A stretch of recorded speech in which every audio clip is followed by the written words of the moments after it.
It's not missing. It just got deleted out of there. It got deleted out of the note itself. Open the app. Go to the menu. Trash or bin. Trash? Okay. I didn't lose the note. I lost notes within the note. Wait. Well, can you restore it to like the last save? Wait. I think I might have it. Hold on. Oh, I am going to shoot myself in the face. I am so glad I'm not armed. You would So just be am like, I, my God, because the guy just walked in my house and fucking because shot you himself in the started face. shouting "fuck you," I and I am thought it gonna was fuck directed to you. me. I'm sorry. I apologize. That's awful. I did not mean to. Like, what did I do? Yeah, I'm gonna fucking. This is. You can already start. It's sad. It's just sad. I listen. I know it's sad. But you can start writing my obituary. Okay. He just fucking exploded because his phone. I hate this device. I hate everything about it. Why am I not using cards? Next week, cards. I'm so fucking angry right now. I can't fucking believe it. Because everything I'm doing is fucking up more. Really? No, but I can't. I'm not calm and I'm not explaining it. I get it. I just want to fucking destroy the world. I've had this happen when editing, and I was like 3/4 of the way done and lost it. Oh, well, exactly. And yeah, thankfully I was home alone, so nobody had to. I guess one of the things that I find frustrating about it is that I went to at least put in the effort to try and take notes. And so if they're wrong, it could very well be because I touched a thing. Yeah. And here's, I guess, what I'm saying. Like, this is what I think about computers generally. If I type out a bunch of text, right? Yeah. You can just like be sitting here and then, you just touch your screen, right? And you actually, if you touch it too long or wrong, it's suddenly there and you go, oh, I didn't mean to do that. And you've moved it and now it's over here and the words don't make any sense. And it's all fucking madness. It is. Okay, that's it. That's all I'm saying. Okay. Thanks for putting up with me. Yep, I've been there. Whew. This is all going at the beginning of the episode, by the way. You were recording all of this? Not all of it, but... Goddamn piece of garbage. Not you this time. Okay. It's my turn now. It's your turn now. Let's see if you can do this any better than I did. How do you do? We're about to unfold the story of Frankenstein, Wolf the Meat Man. Who could have done this terrible thing? Could it be the monster again? Frankenstein's monster? No, the monster was burned to death with Dr. Frankenstein. He wasn't killed by the monster. An animal bit her to death. I saw the wound on her throat. What animals are around here that can kill people?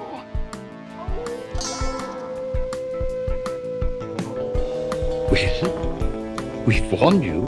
You've been warned. Welcome back to Frankenstein Minute, the podcast that dissects the Universal Frankenstein film series minute by minute. I'm Bill Evenson. That's right, and I'm Thom Lang, and you join us for minute 28 of 1943's... Am I wrong? Oh, I think so. Why? What happened? Is it? Oh, 29. Did you just save that as 27 and we've erased? No. I just... We just finished 28. I just saved it. Okay, good. Whew! 28 was in We're back on track. No, 28 was in my head. So we are actually talking about minute 20. That would have been fantastic. I erased half my notes and you erased episode 28 right over.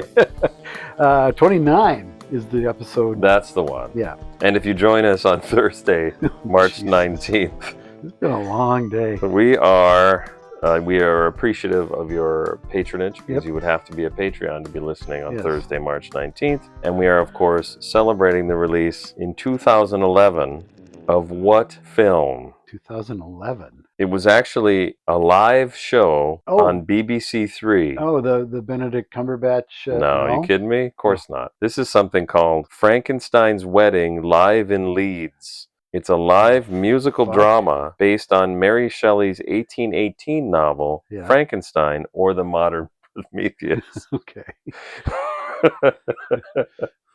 I'm sorry. It's been a long day. And it was broadcast live on BBC Three on the 19th of March, 2011, from Kirkstall Abbey. It was written by Chloe Moss, directed by Colin Teague, and stars Lacey Turner, Andrew Gower, and David Harewood. Lacey Turner gained prominence on the show EastEnders. Andrew Gower is best known for being playing the role of Cutler in Being Human. And let's see, what was the summary of this? It follows the same storyline as Shelley's novel. However, it was based mostly around the night of Victor Frankenstein's wedding. Yeah. Okay. Well, I guess that's it. Yeah. All right. So that was that. Okay. That was the 19th. Yeah. If you join us like a normal person or like a, subnormal person. Yeah. On Friday, Normal March 20th. People don't listen to this podcast. Well, that could be the problem. We are celebrating the release in 1961 of what film? It's a short film. So I should know the. Mhm. I don't know. Did they still make shorts in '61? Well, I assume it's a short film. It's called Magoo Meets Frankenstein. Oh, yeah. Have you ever seen it? Yeah, I have. Not Is bad. it good? Yeah, it's not bad. So Magoo, who was Magoo? Mr. Magoo was an animated character voiced by Jim Backus, who's notoriously nearsighted and would get into misadventures. Well, I thought you meant Jim Backus is. He might have been. I don't know. Nearsighted. I don't know. Because he's notorious from being on Gilligan's Island. Yeah. He's Thurston Howell III. And he was one of the few that they actually let ad lib on there On that show? they knew he would deliver. Oh, wow. Yeah. Okay. Anyways, so Mr. Magoo, I really had an affection for him as a kid. Yeah, I thought that, I think that joke is so simple. Yeah. It's just he's blind. Or he's not blind, but he's just very nearsighted. Yeah. Like he'll walk around a construction site and kind of like you picture the shenanigans you get up to. If I wandered around without my glasses on, it would kind of be similar. Right. I get into all sorts of misadventures. So mistake a bear for my nephew, that kind of thing. What I don't remember how when you talked about the poorly done animation of Casper. Yeah. What studio is that? You was trashed a couple of studios. Harvey Toons. And what was the other one? Terry Toons? This wasn't that. No, this was UPA. They were not super great either, or were they good? No, what they were did. Were they Pink Panther, or who were they? No, that was DePatie Freeling. Of course. UPA was, they sort of blazed the trail for, as Looney Tunes progressed into the 50s and into the 60s, how backgrounds became more stylized and almost abstract, and characters became a little more stylized. UPA started that because they didn't have the budget to do the full-on, certainly not Disney and not even to Warner Brothers or MGM level. So they decided, well, let's focus on the design element of it more so. And make it something that looked cool but not realistic. Yeah, it was very cutting edge in terms of how they were designed and how they looked. And other studios then followed suit. So they were very influential in that regard. And there were some great Looney Tunes that have that. Yeah. But not too many, because that's when they also start to go downhill. Stopped making them. They closed in '64, and then they made a deal with Friz Freeling and his partner David DePatie to continue. And those where you get the most awful Daffy Duck chasing Speedy Gonzales around cartoons, the worst Roadrunner Coyote movies ever. I think they did like 12 of them, and they're just abysmal. Yeah. It went from being this very fast-paced, very expressive, and very funny series to deadeningly slow, very stiff,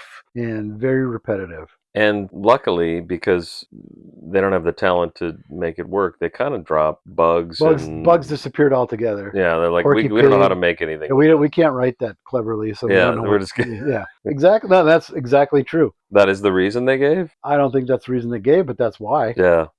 We're just going to make Slowpoke Rodriguez. Yeah. It gets worse. Yep. And that has something to do with Frankenstein's wedding, I guess. I can't remember how we got there. No idea. And then if you join us, that was Magoo. I'm sorry, that was Magoo Meets Frankenstein, which is not like that. It's good movie. No, it's good. Also on that day, to commemorate the 39th anniversary. No, that's not right. 59. I don't know. We are celebrating the release in 2020 of what Greek film? You got me. Frankenstein. Oh, sure. The story follows a theater troupe who arrives in a city to perform Frankenstein, where they meet a young female reporter who is investigating the legend and who believes the novel is not fiction, but rather the true story of a group of intellectuals and alchemists founded by the young Dr. Victor Frankenstein. The reporter is confronted with the dark heroes in the novel, blah, blah, blah. It's a Greek film from 2020. Okay. It's an interesting idea. Yeah, it kind of is. Yeah. And if you join us on Sunday, March 22nd, we are celebrating the birth in 1887 of which Marx brother? March 22, 1887.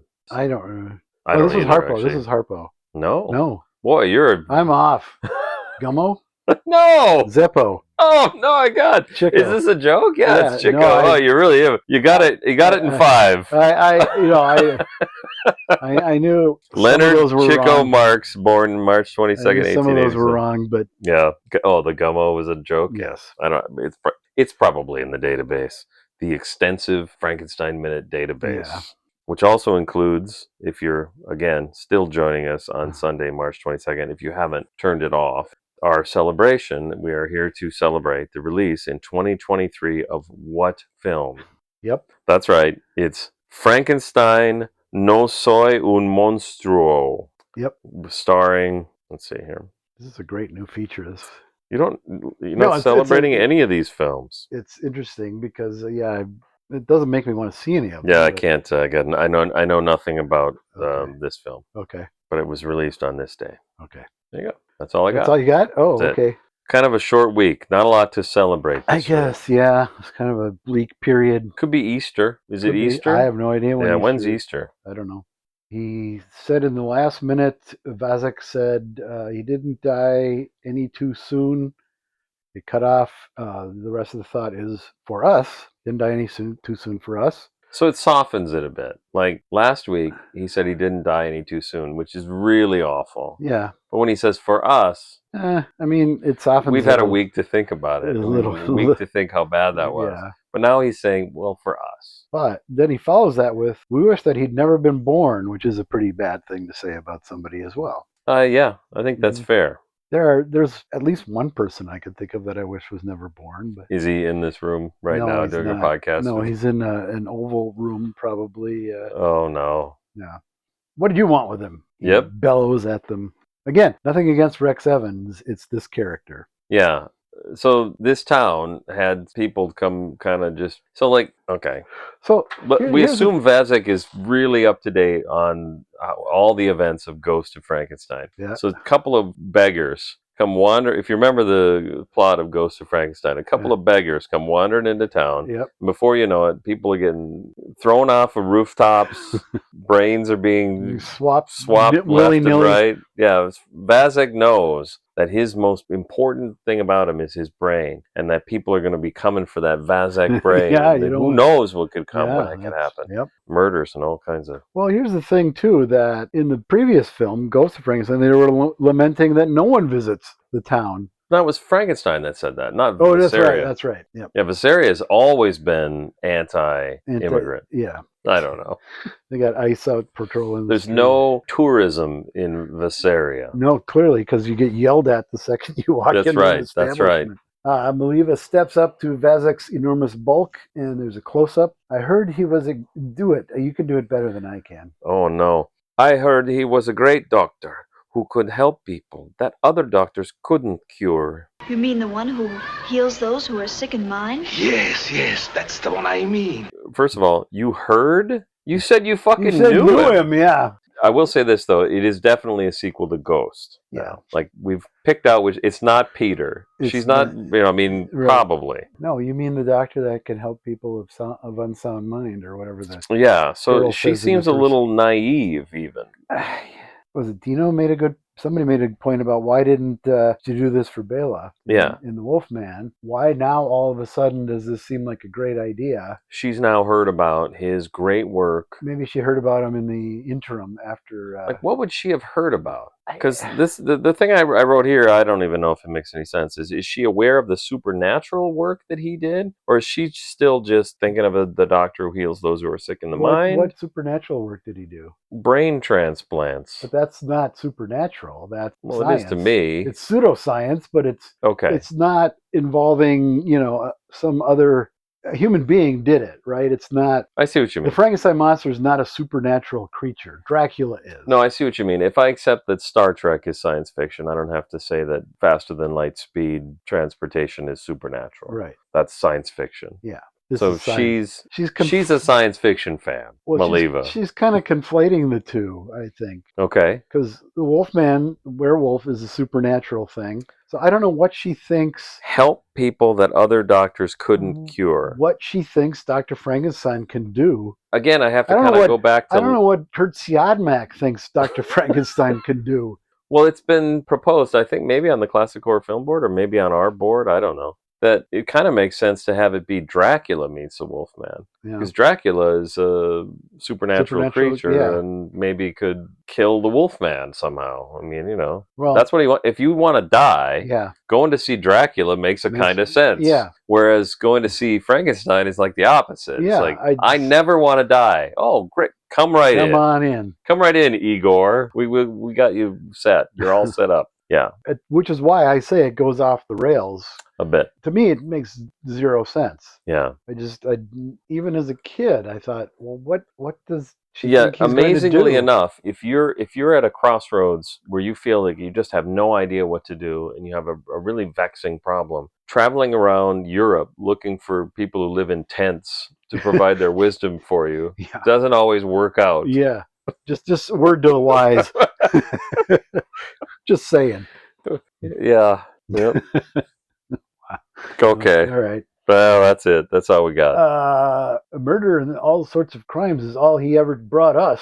Doctor, indeed. That's right. I thought that's kind of your line. I should have given you that. That's one. okay. What were the other crimes? Murder and all sorts of crimes. Just all sorts. All sorts. Like jaywalking. Jaywalking. I was going to say loitering. Loitering. Well, there was definitely hooliganism. Honestly, I think we saw all three of those in Ghost. Yeah? As soon as they get to town, which was not the fault of Ludwig at all. No. We see jaywalking. Loitering and hooliganism. Yep. But that weren't his Ludwig's fault. Unauthorized brain transplant. Well, it's That's the only one I can think about. We see it a lot in these murder documentaries and things about. So it's like doing something to a corpse. You know what's that called? Narcolepsy. Well, that's narcolepsy. that's something like that. A different thing altogether. Not necrophilia. Narcolepsy is me during this podcast. Well, that's all our listeners for sure. Yeah.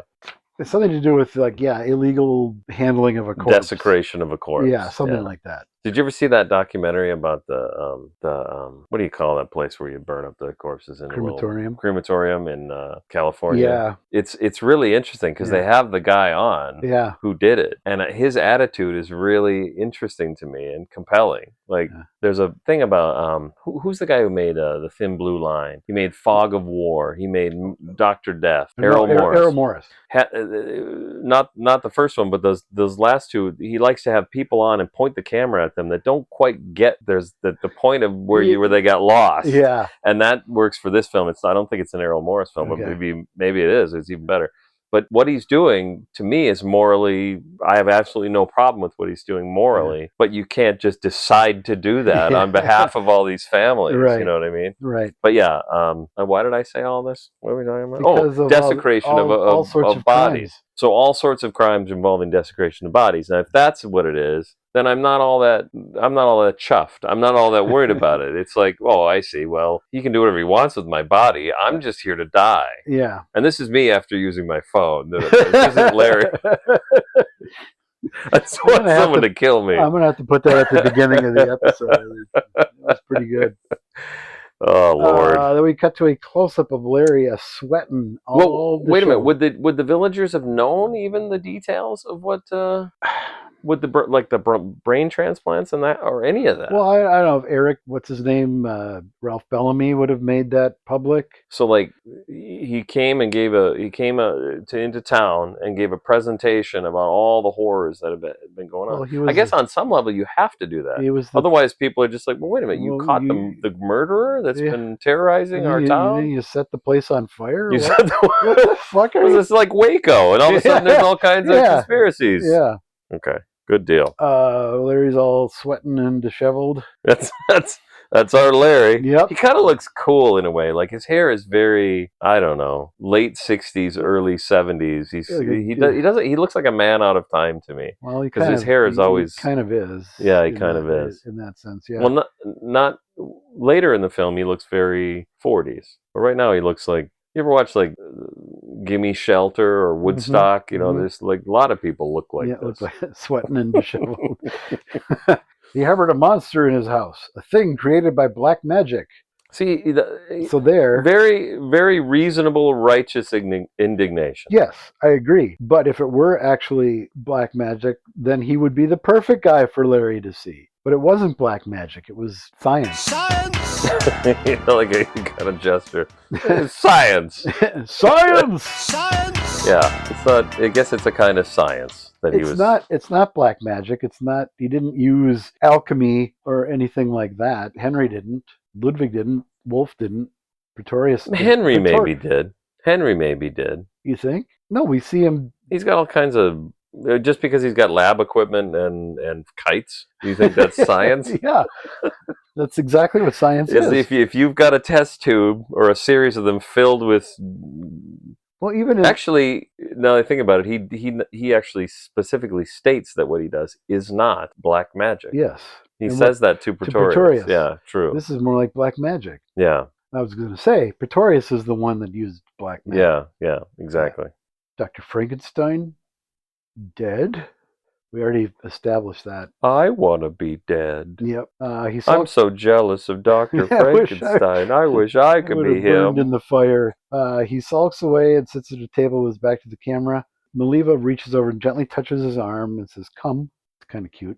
It's adorable. Yes. I was going to say something awful. I had an awful thought that I'm not going to You're express. not going to say? No, I'm not going to say it. No. Oh, come on. No. I promise I'll cut it out. No. No? No. All right. She bows to Vazek. "Thank you, sir, for the information." And he doesn't bellow at her. He just lets her leave. Yeah, she's very cool and polite about the Yeah. whole thing. Yeah. She immediately clocks the situation. Yep. So does Larry. Yeah. A brief pat on Larry's arm. "Come. Thank you, sir." Yep. And I'm out of here. Yep. She's leaving. She's nothing else to say. No chairs to break. Right. Good deal. Yep. She leaves. Vazek picks up a stein and turns to Larry and pours on the charm. "Come on, get out and stay out." Yeah, he's kind of a dick here. He's a dick through the whole thing. Yeah, no, but this is dick. This is total dickishness. Dick. Yeah. Yeah. Give a guy a second, Yeah, let him process. Although Larry doesn't project. Well, I guess he does. He says he's very sad that he knows someone that died. Yeah. And I guess Vazek's take on that would be, oh, you're sad that Hitler died? Or, plug in your own favorite hated villain, figure, your own villain. Yeah. Yeah. Who's less of a villain than Hitler that we could plug in there? Don't say that one. Less than that one. They're running neck and neck. Well, pretty close. I don't think that's true. No, it's not. It's not true. I'm joking. Anyway. Yeah, but it's well staged that he picks up a stein. Yeah. Because he works there. Yeah. And whoever was sitting there, maybe that was Maliva's. I mean, that was Maliva, but we weren't looking. We were looking at Vickers' calves. Yeah. She ordered a beer. She ordered a beer. Anyways, he goes to pick up the beer. "Come on, get out and stay out." Larry, he grabs Larry by the arm to hoist him out of the chair. And we all know how well that works. That happened before? To manhandle Larry in any way. Why? What happened? Well, how he did it, and he got shoved out of the frame of the film. Who? In the hospital. Oh, right, right, of course, in the hospital. Yeah. Oh, you just needed to say more. I don't remember this film. Okay. Yeah. Well, I can think of a bunch that happened later. That was my problem. Oh, I couldn't okay. remember. Yeah. We don't want your kind around here. He's a lycanthrophobic. Yeah, nice. Yeah. Yeah, he's lycanthrophobic. I guess so. Wouldn't that be? Yeah, that Although works perfect. in Werewolf of London, they use the term lycanthrophobia, which is wrong because that would mean you're afraid. Well, you're afraid of it. Yeah. In which film? Werewolf of London. Werner Olin. And that's what he has? Or that's what they think he has? That's what they call it. It's not lycanthropy, but lycanthrophobia. So it's the fear of that causes you to think you have that. No, I think it's just using the wrong term in the film. Is what. Okay, so what is the phrase for when you think you have a disease? You think you have everything. Hypochondriac. Like a hypochondriac. If you were a hypochondriac and you were especially afraid of cancer, what would that be? A cancer phobia? Cancer phobia. You would then maybe think you had it? No. And I guess it has to be both. So in this case, if you have lycanthrophobia and you're a werewolf, you have to also be a hypochondriac or just a werewolf. You're afraid of yourself. So there's a series of ways. This is going off the rails as much of the movie. Listen, this is new to our podcast. We've only been talking about werewolves for a short period of time. Right. You know what I mean? This is the level of detail our listeners are looking for. They've come to expect. Yeah. Lycanthrophobia can simultaneously be something that Larry has and be a lycanthrope.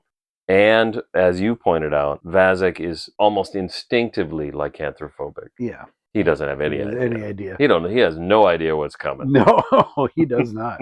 Thank you, sir, for the information. Larry turns around. Not thank you, sir, for the information. Not the hospitality so much. Yeah. 0 stars. Just for the information. 0 stars. 0 stars. Would not recommend. Larry swats the stein to the floor. And that's awesome. Yep, That's it's well great. staged. Yeah, and the beer flies all over the place, and Yeah. and people react. And, So I watched. I've said this a million times. I watched the minutes over and over again. Yep. I at one point was thinking, why does he just picks that beer up just for that reason? And it's true, he does. He does, but it's also his job. Yeah, he would be cleaning up the tables. Yeah, and, I might as well grab this on my way to throw this guy out. Yeah. You know. Oh, keep your hands off me! You keep damn dirty ape! Filthy hands off me! Keep your stinking hands off me! You damn filthy hands off me! You damn paws off me! Stinking paws off me! Damn dirty ape! Yep. Charlton Heston making another appearance on the podcast. It's gonna evolve. It's gonna turn into a 10 Commandments podcast. It'll if slowly, I have anything to say people won't even notice. It'll happen so gradually. Like, instead of you've been warned, we start with so let it be written, so let it be done. And people are like, what? Wasn't this a Frankenstein podcast? Wait a minute. I missed like 3 weeks, and now all of a sudden it's Cecil B. DeMille and Charlton Heston. The camera tracks as Larry and Maliva exit to the frosty stares of the other patrons, and it's really fantastic. Yeah, Lon Creighton really pours on the pathos. He really pours on the pathos. Yeah, absolutely. Yeah, well, he's good at that. He's good at that. Yeah. We make fun of him a lot, yeah, and it's easy to do. But when he does that sort of Lenny-ish, nobody's better at it. Absolutely. And that's where we should end. Yeah. I don't see anything we have to add to that. Except maybe, any more questions, wise ass? The sound you hear is it can only mean one thing. You know what that is, Bill? Dinner? Nope. Oh, breakfast. Nope. It means it's time once again for Got Any Wise Ass Comments, Wise Asses? Right. Brought to you by Patreon. Or not. I mean, they didn't bring it to you. You have to go to them. But yes, this is what you bring to Patreon. Yeah, there we go. So go to patreon.com/Frankenstein Minute, which I believe you spelled out earlier in great detail. Indeed. Sign up at the Wise Ass level. Make sure you click the Wise Ass button. What that gets you for your $5 a month is all of the minutes ahead of us recording. You can watch them, and then you have the right, not the watch right, them, the you duty. Can listen to you them. have the duty. That's right. To write in your comments, questions, observations, whatever. Yeah, if you are contributing at the Wise Ass level and you are not wise-assing, then there will be a demerit. Yeah. No, there won't. There's consequences for your consequences. Actions. Mike Herman writes, I'm with the late, great Gilbert. So I'm going to assume this is Gilbert Gottfried. Yes. Most famously known as one of the cast members of Saturday Night Live in like 1981. For like 6 he doesn't even... watch those old Saturday Night Lives. He doesn't even do the Gilbert voice. Yeah. I just love Chaney Jr. So it's great that we finished on that note. We weren't just trashing him right when he says this. Right. Yes, I grant you, he wasn't an actor with tremendous range. You certainly wouldn't cast him as Hamlet. That would be fun to see, though. Hamlet could be, honestly, maybe Hamlet, to be honest. Really? If I have to think of him playing a Shakespearean role, I kind of could see him being Hamlet is really mopey. Yeah. There you go. Mopey is perfect. Thank you. It's exactly what I was. Anyways, but there's something to be said about a character actor who plays their character perfectly. Like your Keanu Reeves, needle scratch, insert any dialogue from Bram Stoker's Dracula. Yeah. But generally, I think that's true about Keanu Reeves. Yeah, I do too. So I was just no, kidding. I think, I like Keanu Reeves as an actor, as a person. I think, unfortunately, he's the weak link in Bram Stoker's Dracula. Film, which is sad because that's the only one that applies to the kind of things we talk about on this podcast. Right. I think his role in Parenthood was fantastic. Yeah, he was good. He's good in a lot of stuff. Yeah. Like your Keanu Reeves or Matthew McConaughey today. I like Matthew McConaughey.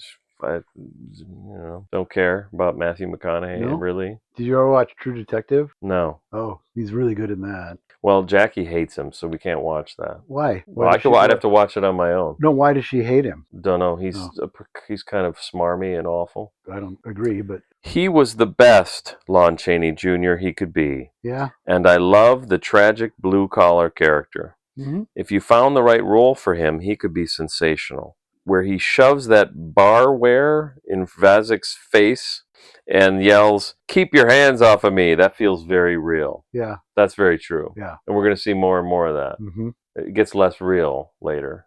There's a point where it goes a little over the top. Yeah. But that's not for many weeks. Nope. Thanks, Mike. I agree. Yes. Vincent writes, Vazek is such a bigot. Yep. You wish Larry would really knock his block off. See, I could not agree more. I like that he stands up for himself and Maliva when even that much could risk exile from the village or worse. Yeah. Yeah, he's the good guy here. Larry, yeah. Yeah. Mm-hmm. Maybe that's one of the great things about this film, and one of the things that makes subsequent reviewings of The Wolfman fall flat is he's not such an objectively good guy in that. Right. He's not a monster. Well, he literally is a monster. But I mean, the character of Larry isn't as awful as a lot of characters. No, but he's not very sympathetic or endearing. Not quite. He hadn't found that until he gets the curse. Yeah, I mean, we make fun of him, spying on Evelyn Ankers in her bedroom, and yeah, that's the part that's very that's kind of gross. It's gross, but on rewatching, he tells her he did it. Yeah, which is kind of neat. Is it? Like it offsets it a bit because he kind of says, "Well, I didn't mean to, but I saw you set this on your dresser, putting your bra on." And does he see that? I didn't remember that. Well, no. Thanks, Vincent. That was in the extended cut. Oh, yeah. Well, I'll look for that before the Breen office got hold of it. Thanks, Vincent. Doc Ivan writes, I wouldn't fuck with Larry in any bar. Yeah, I suppose. That's, yep. You bump into Lon Chaney Jr. in a bar. He was a very large man. Yeah. Could handle himself. That's right. He says, this is interesting. The last guy he shoots a look at in this scene right before he leaves definitely crapped his pants. Nice. Yeah, that's true. Nobody gets up to help Vazek. Yeah. And as we'll see, as time goes on in the film, I think you'll find Vazek is not portrayed as a sympathetic character. No, not at all. That's why I guess I don't really get the whole. I mean, obviously we hate Vazek for good reasons. On principle, yeah. But your take on it is that he just sucks. He's just very annoying. One note. Very one note. He is very one note, at least so far. Yeah. He entered the film 1 minute ago. We'll see. Should we have? Of course. We'll have Tom's Vazek alert. Excellent. When he's a sympathetic character, I'll let you know. Okay. Well, you will soon. Yeah, actually, there is one moment. Yeah. All right. Yeah. Fine then. Let's do the next one.